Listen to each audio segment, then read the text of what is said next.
Hey, what's up, you guys? And today we are going to be doing the Dish Network video, so I guess let's start.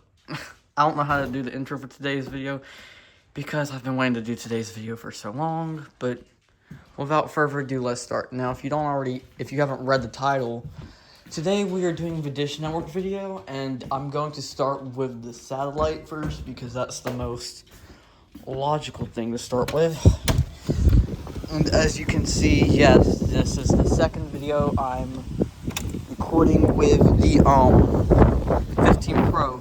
And today is a very good day to actually test the noise reduction and stability because it's super windy. But now, because it's super windy and I don't know if it's picking up the wind or not, but here's the Dish Network satellite first off. It's a 1000.2 Western Arc, and the LMB is one of the newer hybrid Western Arc LMBs, but it's still one of the ones that has the new newer style, but it still has the 3 eyes, which you're going to be undoing soon. And also under here, if I can actually get to it without screwing up the siding anymore, I can show you the splitters. I don't know how bad this is over here though,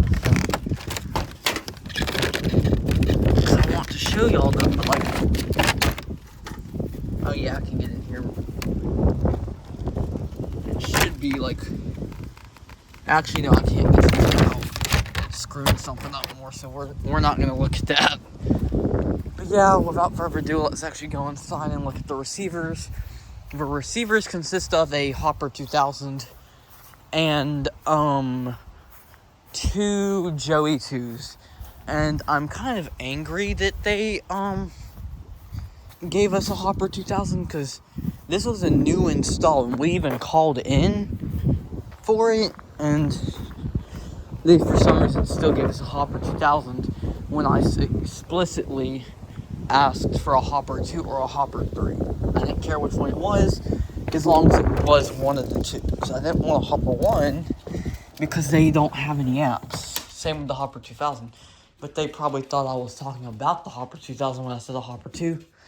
But without any further start, I'm going to go ahead and get started with this. But yeah, this is the main room where we have the Hopper 2 hooked up. I mean the Hopper 2000 hooked up. As you can see right here. And I'll even go around back of the receiver to show y'all that. Hold on, let me mute the TV real quick. Hold on. The IR sensor on this TV is not so good. But here's the back of the receiver. It's basically the back of any old Hopper. And this is the Hopper snap that they put on these Hopper 2000s, Hopper 1s, and Hopper 2s that need that run on the new UI, because if not, without it, they are painfully crippled. But let me just pull up the menu here. This one has the zoomed in UI because this is the TV that my grandpa uses and he can't see anything. So hold on, let me go ahead and go to the menu. Forgot I can just press home like 3 times. Yeah, it's a hybrid triple Western Arc. But the thing is I know someone who has a Hopper 3 that they were willing to sell me, so I'm probably going to be be buying it from them as soon as I can. But right now I'm not going to do it right now, but as soon as I can do it, I'll do it, and then I'll just cancel this one, and then I'll send this one back and activate the Hopper 3. Yep, here's the satellite information. Satellite information right here. Yes, of course I will, right away. Oh, I thought that would have played the sound, but it doesn't. I think I have to go there, but I'm not going to do it. But yeah, as you can see, there's only 119 and 110, even though we have the thing for 129, but again, as we all know, 129 does not exist anymore. Here, let me step back because I didn't realize I was so close to the TV. I'll go ahead and go over the DVR. If you're Also, something I've noticed with this hopper, we have prime time anytime disabled, but the funny thing is like, with all the same recordings we have and not any other recordings, like last night it was like 16% full, and now it jumped down to 9% full. So I have no idea what it does to do that, because these hoppers, Hopper 1s, Hopper 2000s, and Hopper 2s all have a 2 terabyte hard drive, but 1 terabyte is exclusively for primetime anytime. But as soon as I got this thing, I disabled primetime anytime because nobody uses it, and that's the confusing thing that I find, is that it keeps going down in size. So I'm assuming that it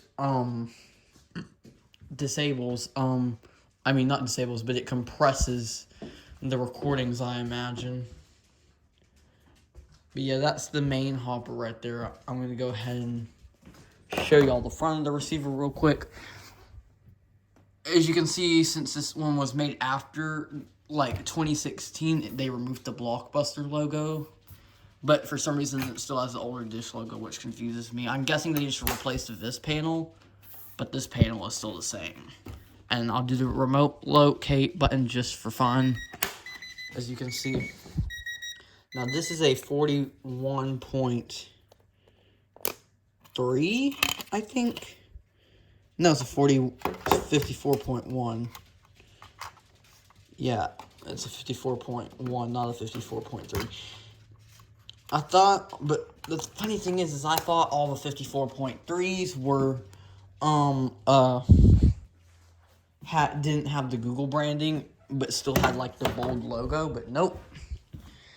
Now I'm going to go on to the Joey in my grandpa's room, just get that one dealt with, because they're just Joeys, but, I still want to go over them. And as you can see, the dish technician actually drilled in the holes for the floor, which in my opinion is better, because it has its upsides and it has its downsides. So now this is a 54.0. Also, for some reason, this remote still has its texturing on it, but the one I got for my room doesn't have any texturing on the sides at all. So I don't know if they sent me a used remote for my TV, but apparently they did.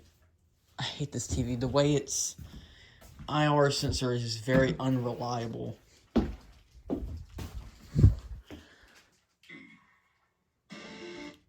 But let me just go to guide real quick to show you the guide on here. And I have the base package, which is the which is America's Top 120. But we do also have the Sirius XM add-on pack, so we also have the 71 Sirius XM channels as well, if anyone was wondering. But yeah, this Joey. But the Joey is actually behind here, as you can see.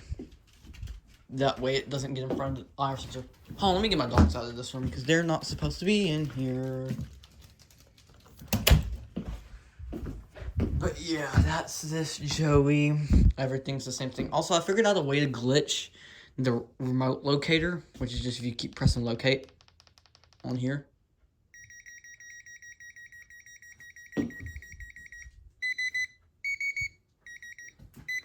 And I just find it funny because it's kind of funny. But yeah, status is not an active feature and stuff. Like on these Joeys, you can't do that for whatever reason. Also, I'm not sure if I should upgrade the Joeys to Joey 3s. Probably won't, because I'm not going to get them for cheap like I am going to with the Hopper 3. And plus, that just takes more time to deactivate and reactivate receivers. Especially for some reason when I go into the My Dish app, I can't just activate a receiver by adding its IMEI or whatever it wants me to put in to activate the receivers, which you used to be able to do on the website, but I don't think it's a valid option to, because I know I can't deactivate a receiver. I think it's only for owned receivers, which sucks if that's true, because it's a really handy feature to just be able to activate and deactivate receivers as you want. And yes, this is also a Joey 2, as you can see. And oh, I don't know if y'all know this yet, but Apple finally makes the USB-C to 3.5mm jack adapter. Some people don't know that Apple makes that now, so I just thought I might mention that for y'all guys. And if y'all haven't watched the Vizio TV review, I recommend y'all go watch it, because it's actually okay, I'm not going to say the video is good. The video is very cringe and awful, I know, and I'm probably going to take it down and remake it, but for now, it's the review that y'all have, and I'm sorry that it's so bad, but yeah, let me go ahead and mute this real quick, and let me go to guide, so y'all can just see the guide real quick on here. Just give an example of how it is. Okay, now let me go to the menu so y'all can see what, and I'll show you like what consists of what you can actually do on a Joey 2, on a Hopper 1, on a Hopper 2000, in case something of y'all are thinking about getting one. And yes, on the Joeys it is slow. Also, keep in mind on a Hopper 2000, whether it's a Hopper 2000 or even a Hopper 1, you get no apps whatever, like, period.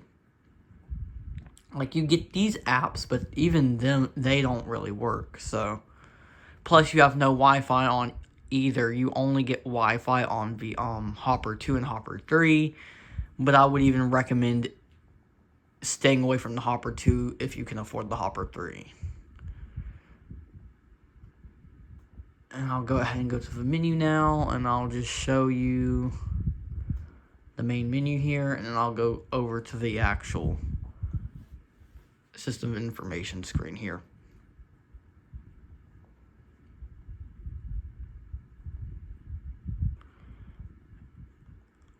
But yeah, that's basically everything with here. Oh, if y'all want to see a diagnostic screen about like your Mocha and your Hopper, you can do that here. Not many people can see, don't understand that you can see that, but yes, it's something you can do. And some things like seeing the dish stuff, like the satellite, you can't do that from Joey's. You have to do that from the Hopper, which is kind of stupid. But also with this satellite, with its LMB, you cannot use VIP receivers, and also you cannot have more than one host. So like, let's say you want a Wally or you want a second Hopper, you have to have you have to get like a whole nother switch. I'm pretty sure it's the DPP44 switch if you want to have like more than one Hopper. Same thing if you want to use like a Wally or a VIP, but the VIPs already don't even work on the hybrid satellite, so I don't know how that would work with adding a DPP44 to a hybrid LMB. I'm not sure. But yeah, that's been today's video. Comment, like, subscribe, and I guess I'll see y'all guys later.